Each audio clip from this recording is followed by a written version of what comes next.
Hey, what's up, everyone? Welcome to another episode of Keys of the Castle podcast. It's been a while, it's been a minute. Life's been pretty crazy to say the very least, but I'm back and happy to be back and excited to jump into another episode.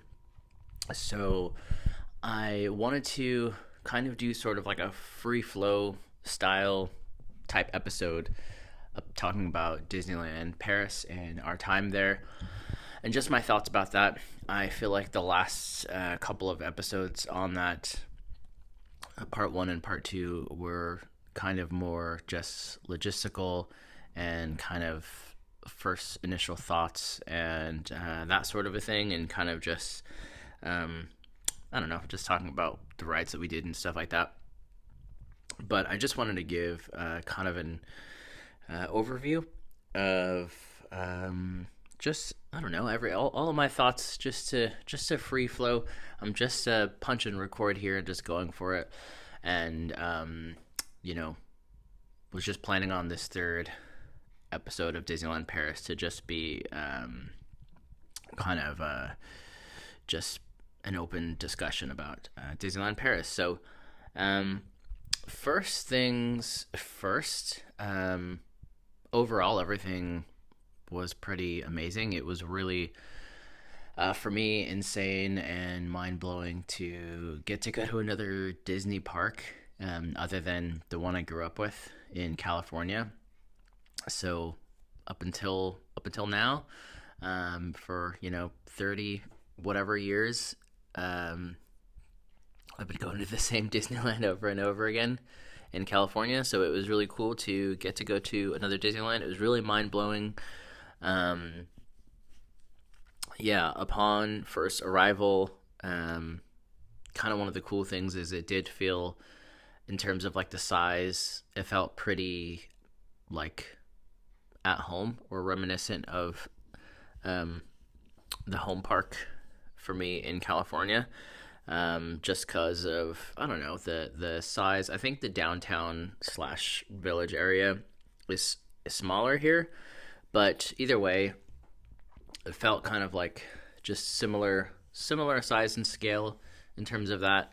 Although Disneyland Park is bigger, and then the other park, Walt Disney Studios, is smaller, which I think, or sorry, Walt Disney Studios is smaller than California Adventure. I mean, what I was gonna say though is that I think the Walt Disney Studios park is actually getting a new name. I can't remember what it is, but that's getting a new name at some point. I think probably next year, for all of the new stuff like the Frozen Land and Lion King and stuff. We actually saw the Frozen Land. I think we saw it on the way walking to the park the morning that we went. So again, we just did the 1 day park hoppers because we're local to this part of the world, so it was easy. Didn't have to do like a 17 or 20-hour flight for just 1 day. It was literally an hour and a half flight each way. But yeah, we saw the Frozen Land. I think we were walking to the park from the hotel, which I talked about all that journey in the other episodes. So that was cool. That was really cool, getting to see kind of a little a sneak peek sort of a thing, or kind of an in-person look from afar of the new Frozen Land. So that was cool. So that's coming. The Lion, I'm not sure. I think that's coming next year, but I'm not sure when the Lion King area is coming. I'm not even sure which park that's going to be, and I have to look that up. But that Lion King aspect of the park is coming soon as well. And then also, like I said, the Walt Disney Studios name is changing. But either way, it was really cool. Like, I probably might have said this at first in one of the other episodes, but just the entrance, like the courtyard in front of, I guess it would be kind of equivalent to like the Esplanade area, in front of Disneyland California. But that front area of Disneyland Paris, it's just so cool. Like, there's like a little, it's not really an amphitheater, it's kind of like a little mini amphitheater, mini um, labyrinth garden area. There's like just this whole cool area with like it's really hard to explain, but plants and like a water fountain, and that sounds so like plain and simple compared to how cool it actually is. So I saw that and I was just blown away. That was in front of the Disneyland entrance. So the Disneyland entrance is covered with the hotel, as in like it's not really like California where you can see beyond the gates into the park. It's like you can't see anything at all. I think there's like a big long tunnel you can go through. I kind of wanted to go through that. We didn't end up going through that. You can go like under the hotel and whatnot. So that was really cool. We ended up entering through the side gate. It was like a self check-in, which was very interesting. Very, very European. I feel like I don't know. It's just from living over here. It feels like so many things, so much more of things are like self checkout and that sort of a thing. So literally, you scan yourself into the park. There's no, you don't get scanned in by a cast member. Obviously, there's somebody there supervising, but for the most part, you scan yourself in, and that's really cool. We got there right at park opening. Pretty much like rope drop. Like they don't do the whole rope drop thing where they let you into the park up to a certain point until you get to the ropes and then have a whole thing and drop the ropes. Like they don't do that, which was cool. It's kind of like the old school way. You just wait outside of the gates. So that was cool. Bit of a nostalgic throwback for me to the old school ways of Disneyland. I've actually never rope dropped Disneyland. I need to do that, but yeah, so that was cool. And then we were kind of thrown off at first because we were like, "Oh, this music, this Main Street music, is kind of different." It was just the opening song, so it was kind of like their version of like a rope drop ceremony. I don't know if like maybe there was an announcement in French that we missed. I don't think so though. I think they just like started blasting the fun music and the fun song and let everybody through the gates, and that was kind of like the loud song playing, because I didn't realize until after the song then it went to like the normal Main Street music.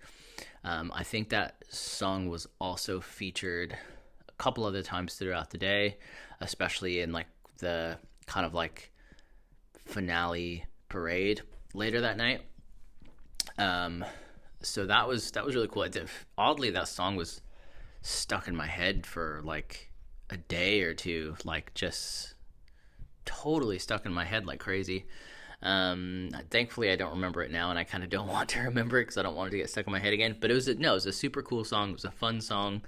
It was really cool in the parade to see the guests there like just super into it. Like you can tell that people were just like so kind of just taking in the moment and really enjoying themselves and like going all out and like singing their hearts out with like that song at the end of the parade, which it was really cool to see. I think one of the main things that I noticed at Disneyland Paris, in comparison to California, probably even Florida even, I'm not sure because I haven't been there yet, but one of the big differences is it seems like there's a lot less like Disney fanatics that go there. Like it's a lot of just kind of regular people going on vacation with their family just for fun, which was so cool because it really reminded me of just like, no offense to myself or anyone else, but like before there was Disney adults, and even myself, like I enjoy going to the parks with just like a regular non-Disney t-shirt on or merch or anything like that. Usually I'll wear like my, NHL Los Angeles Kings shirt, or I don't know, like a band, or I don't know, some just regular t-shirt. So yeah, like that was the big difference, is like there's just regular people there, and it really reminded me of I don't know, it just seemed like things were a lot more like that back in the day when I was younger at Disneyland, where people were not as like dripping in Spirit jersey. Nothing against Spirit jerseys, everyone, but people were not like dripping in, the Disney merch.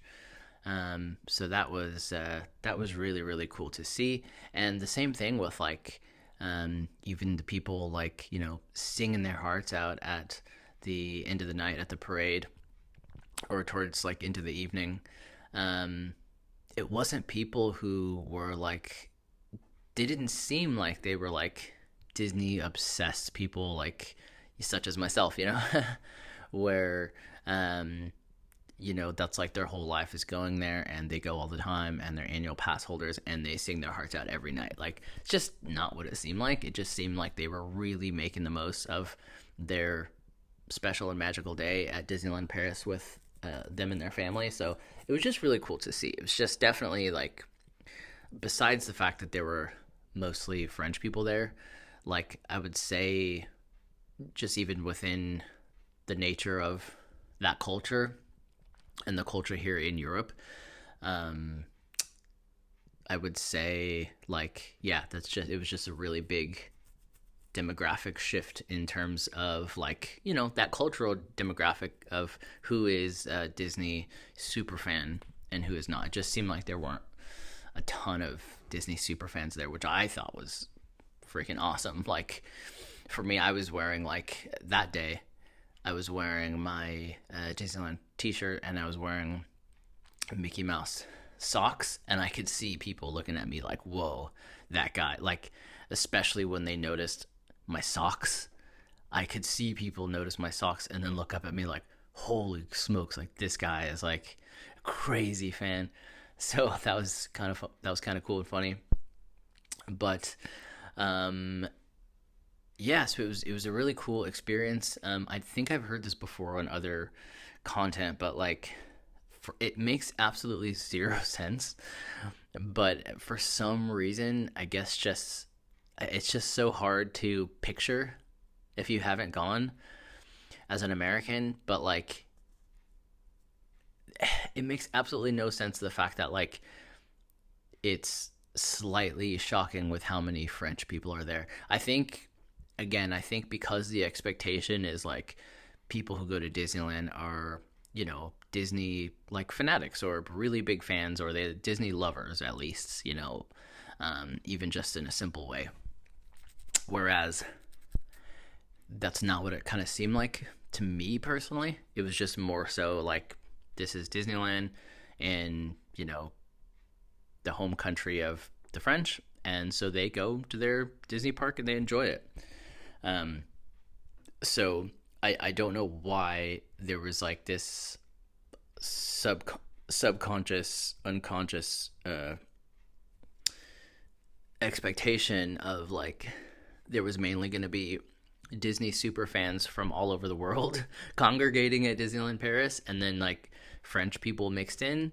No, that wasn't the case. It's literally, it's their land, like it's their region, their country. It was mostly the French there, which was really really cool.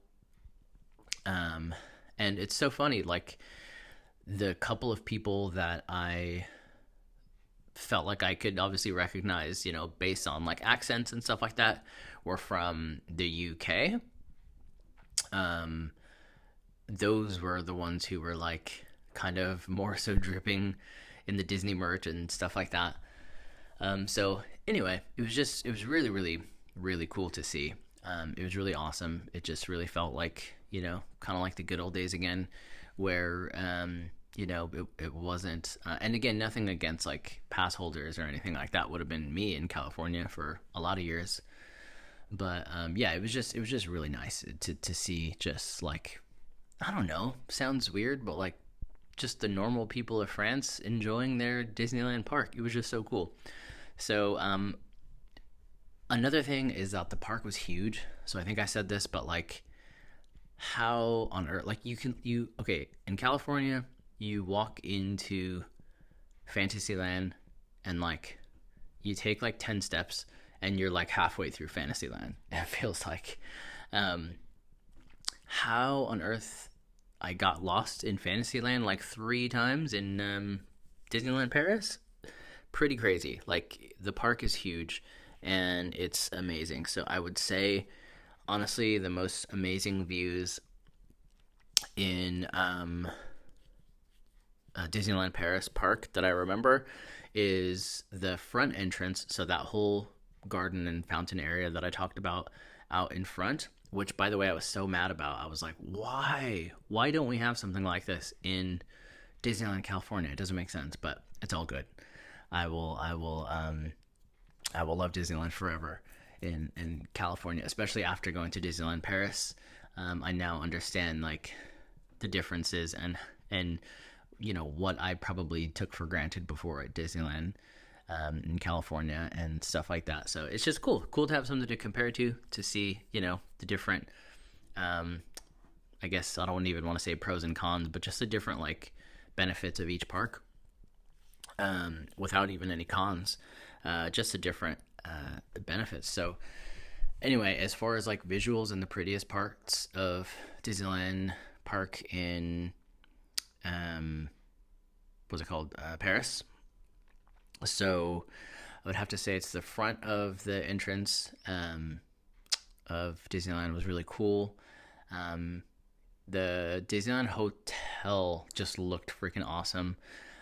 The front of the castle, that's like that really, really picturesque kind of view that you see with like the don't mean to spoil it or anything like that, but like there's like kind of like the hills that lead up to the side of the castle at Paris.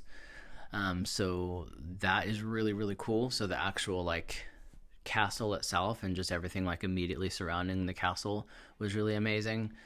Main Street itself, I mean, that's pretty similar. Different parts of the park are pretty similar, but I would say one is the very front of the Disneyland park before you even enter, before the hotel, all that stuff, before you even scan in. So that's one. Two would be the castle and just all the little details surrounding the castle. Three for me personally was Tomorrowland. It just had not even Tomorrowland, it's called Discoveryland. But basically it's Tomorrowland. I know there's probably a huge difference, but the placement and the theming and everything, like, come on, it's pretty similar to the untrained eye, which I am untrained. So yeah, Discoveryland. There's like some water features and some fountains and stuff like that, and it's just a really, really cool area. For some reason, it reminds me, and I don't know if it's just because it was like experiencing Disneyland for the first time again, so this could all just be in my head, but it definitely had a feel of like the old school Tomorrowland for me. For some reason, I don't know why. I don't know if it's because Tomorrowland in California is just kind of like really needing some maintenance, or I don't even know if that's true. I'm just trying to figure out why it felt different, but it just felt cleaner, more up to date, and just looked nicer, like much nicer. And also there's some really, really cool features throughout the Discoveryland. So I'm sure you can, obviously anybody can check out videos on YouTube and stuff like that. And I'm sure it'll look great, even though even better in person. So that was the third visual. The fourth thing in what's it called, Disneyland Paris, that I thought was really cool for visuals is Fantasyland. And I think when I was there was a big portion actually under construction. So one of the restaurants was, and I don't know if maybe a surrounding building or two from it, but definitely one of the restaurants was in kind of like under construction. You were still able to go inside of it, but yeah, the outside of it and everything like that, and possibly again some of the surrounding area was covered up. So Fantasyland had even less theming because of that. But yeah, the fourth thing would have been Fantasyland. So just visually, Fantasyland was just, to me, absolutely stunning, breathtaking. Looked so crisp, and it's just so pretty and clean. It's also really, really big in size compared to California. And I'm trying to think what else. And the last, not that this is the only part that's pretty, but one of the last things is Skull Rock. So that was just so cool. Like, to see an actual big in-person area of Skull Rock, which, like, one of my most core memories in life in general is watching Peter Pan with my siblings as a young child. And so it was just really cool to see Skull Rock in live and in person, and it just looks so cool. It's just so well done, and you can like walk around and kind of go inside of it. I think we walked through it a couple times, not like, I mean, kind of walked in front of it one time and then walked behind it another time, so something like that. Passed by a couple times. We didn't actually go explore, and you can kind of go explore, I think, the caves a little bit more, which is awesome. But that just looks really, really cool. So yeah, in terms of just visual experiences and just even just like being there, those areas specifically were so cool. Walt Disney Studios was quite a bit under construction. I think I saw that they already opened the area that was under construction, which is like the main building at the entrance. So it looks really good from what I remember seeing from it. It looks like absolutely incredible. Like, compared to when we went, it probably would feel like a completely different park because A, it looks so good, and B, in comparison to contrasting that with how kind of little the theming was when we were there because of construction and just because of how the park kind of is. But yeah, pretty cool stuff that I saw on the updates there at that park. So I guess I want to kind of change it up now and talk about rides. So I know I talked about the rides that we went on, just kind of an overview and stuff like that on the last episode, but I want to specifically talk about just, I don't know, everything I want to talk about the rides. So it was amazing for me to get on most of those rides. So Space Mountain, Ratatouille, Hollywood Tower of Terror, and Pirates of the Caribbean, even also Peter Pan, actually. Those were all really, really, really cool rides to experience. I think I said this on possibly the last episode, I'm guessing. And I think I might have posted a video on one of my other channels or something. But Space Mountain, man, oh my gosh, I almost, I kind of just decided last minute to get on that one. So I kind of like, I don't want to say that like I almost didn't get on it because, you know, I just don't know. But yeah, that's the thing, is I just don't know if I would have ended up getting on it. So basically, we kind of got to a point where I think it was like our daughter fell asleep, or I don't know, I think the baby fell asleep or something. So it was like I was going to go on a ride and then we were going to trade off, and then my wife was going to go on a ride or something. So I was going to go on Haunted Mansion, and then I was like checking out the wait times, and then I think my wife had said something about single rider for Space Mountain, and I was like, oh yeah, I didn't even think about that. So I saw that they had single rider, so I was like, I'm gonna go on that. So they went off to my daughter was taking a nap, and then my wife went to go get some coffee at the Starbucks or something on Main Street, wherever they had the coffee. And I got on the single rider line for Space Mountain. It took a while. I think I think the regular standby line was maybe like an hour or two, and then the single rider line was like almost the same. It was like 45 minutes wait, like posted wait time for a single rider, and it turned out to be like pretty much that exactly. Worked out to be like pretty much bang on 45 minutes. So that ride was pretty insane. Just as a ride itself, I really, really liked it. I've heard some criticism about like the kind of lack of efforted theming or whatever. Just the fact that it's like a temporary overlay that ended up being permanent as the Star Wars themed hyperspace mountain. But I thought it was good. I thought it was great. Obviously there's always room for improvement. I think half of probably even more, like 90% of this channel tends to be, not even just critiquing, but like dreaming about how rides and possibilities can be even better. So yeah, there's always room for improvement and stuff like that. But no, I thought it was great. I thought it was incredible. To be honest, it was the best roller coaster I had ever been on. Even just the fact that it was on in the dark. Like, I've been on crazier roller coasters, like the X2 in Six Flags in California, Six Flags Magic Mountain.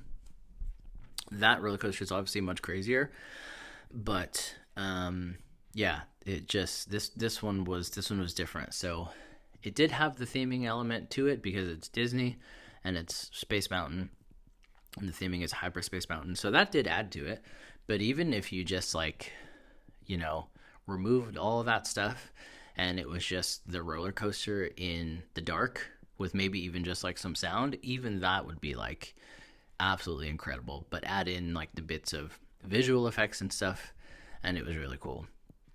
Just incredible, honestly. It was so, like, I'm just thinking back on it now, and it was like, for me anyway, it was like properly intense. Like, it felt so fast and so just intense. It was good. It was a good roller coaster.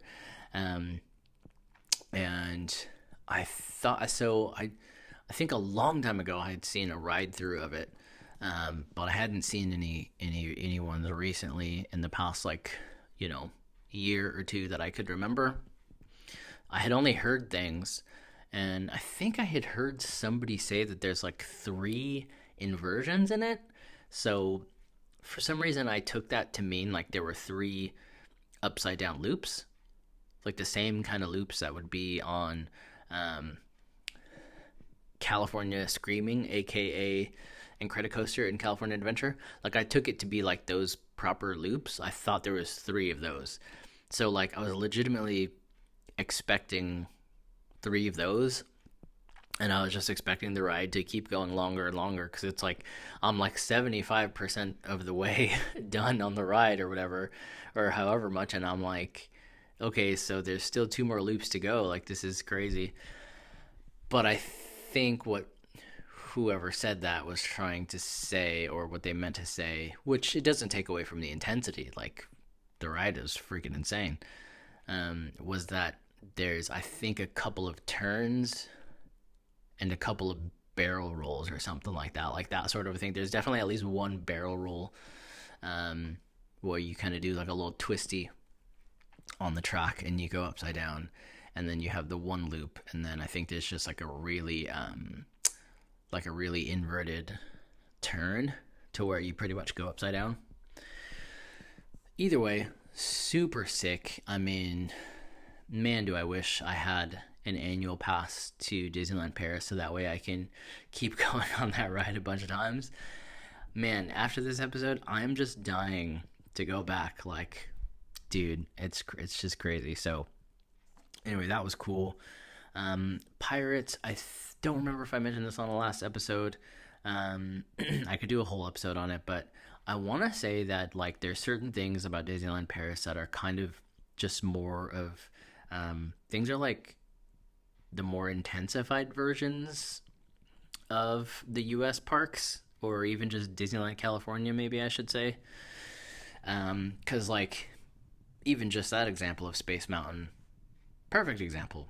It's like 2 or 3 times as intense as, I would say, at least I would say a solid 2 times as intense as Space Mountain in California. Um, Haunted Mansion in Paris is well known to be. It's a well known fact, I think, among Disney super fans, that it is the only Haunted Mansion that looks scary from the outside, because Walt Disney didn't want his park to have that any sort of rundown look. He wanted it to be nice, and well kept. So, I mean, even just the theming and creativity and experience that created by still having the Haunted Mansion in California is mind blowing. But either way, just kind of, I bring that up to just contrast the fact that it's a little bit more intensified versions of things in Paris, to where the outside of the Haunted Mansion is scary looking, and the inside of it, the actual ride itself, is more intense visually and stuff like that. So that one I saw ride throughs. That one I've seen ride throughs of, I'm pretty sure. Definitely, obviously, seen clips and stuff like that. Didn't ride it in person. I just opted to skip that one for that time around. So, yeah. So I think that Pirates was similar. So yeah, all that to say, Pirates was, I think, a slightly more intensified version. Not much, but it was really cool to get to go to another Pirates. I think the beginning portion, and like the end of the queue, as in like the part where you're kind of about to actually get onto the ride and be finished with the line and the queue, that portion, and also the first like couple like the first minute or two of the ride, I think it's just prettier in California. I think, I don't know, I feel like it's pretty well known that nothing can compete with that original one. And they really need to just they literally need to just replicate opening day one of Pirates of the Caribbean. But that's a whole other subject. I'm just that much of a nostalgia fanatic for classic Disney. But anyway, yeah. So I think it was a slightly more intensified, darker version. Even just in terms of the lighting, it was a little bit more intensified. I kind of didn't actually enjoy the queue very much. There's a lot more to the queue, and there's like really cool things in the queue, but they just had it so dark, like, and I think even thinking back, I'm like, was it just that my eyes were used to the bright sunlight? So you go into a dark area and it's like, seems like it's extra dark, and then your eyes adjust. I mean, we were in the queue for like 30 minutes and our eyes never adjusted. Like, it was just really, really dark. Reminded me of the Mummy ride in Universal Studios in Hollywood. It's like, it was just like almost pitch black. Like, it was just weird and scary. So I don't know, that I wasn't really keen of that. But it's a good Pirates ride, I guess, I'd say for sure. But anyway, apart from that, I guess the last couple things I'll talk about on this one before wrapping up is Ratatouille, and then possibly I'll get to Hollywood Tower of Terror. So Ratatouille, I had been wanting to go on that ride for so long. One of my favorite Disney movies of all time. And it was really cool. It was really, really cool. We did the Fast Pass. I'm old school, so I call it the Fast Pass. I think it's called the Premier Access Pass. So we did like the one-off single Premier Access Pass for the Ratatouille ride. We didn't have like the all-day access passes for like, you know what I mean? Like the full package of them. So we just paid for the one. I think it was like 12 or 15 euros each. So We paid for those, and so we kind of skipped the queue, I think. So I'm not sure how the queue is. I'll have to look at some videos to see what it's like. The only portion I remember is kind of looking over a wall, and you can see kind of like the outside and top of the Gusto's restaurant from the movie. I don't know why it bothers me that Gusto still has 3 stars. I feel like just for the sake of like the magic of it, they should put Gusto's back at 5 stars, even though I don't even know if he went back to 5 stars in the movie. Or I don't know what it is, 3 or 4 stars. But either way, I just want him to have all the stars. So for some reason that randomly bothered me. But the ride was so good. I am so glad that there's no 3D glasses. I pretty much can't stand 3D glasses, especially when it's more of like just a dark ride that you just kind of watch and view and experience. If it's something like Spider-Man or like Midway Mania or something, that's to me totally different because it's like, yeah, there's like a whole experience to it. But if it's just to like view the ride, then yeah, I don't know. I just not a fan of them. I think Star Tours, does Star Tours still have 3D glasses? I don't even remember. I think back in the day they did for sure. But either way, I was glad that they didn't have that. Again, Star Tours is different, but yeah, they didn't have that, so that was cool. The other thing I was worried about is that the graphics and the visuals were going to look really weird because of not having the 3D glasses, because I knew that they had gotten rid of those. I had known about that before we went, but they didn't. I thought everything was great. I thought the ride was absolutely freaking awesome. It was really cool to get to go on that ride with my daughter. She loves the movie. She got startled on a couple of the parts where it was like a sudden sound and visual, but she was fine. She liked it, and yeah, I think my wife had said that was pretty much one of her favorite rides as well. I think I'm going to have to save Tower of Terror for the next episode, but that was so crazy to get to go on Tower of Terror again.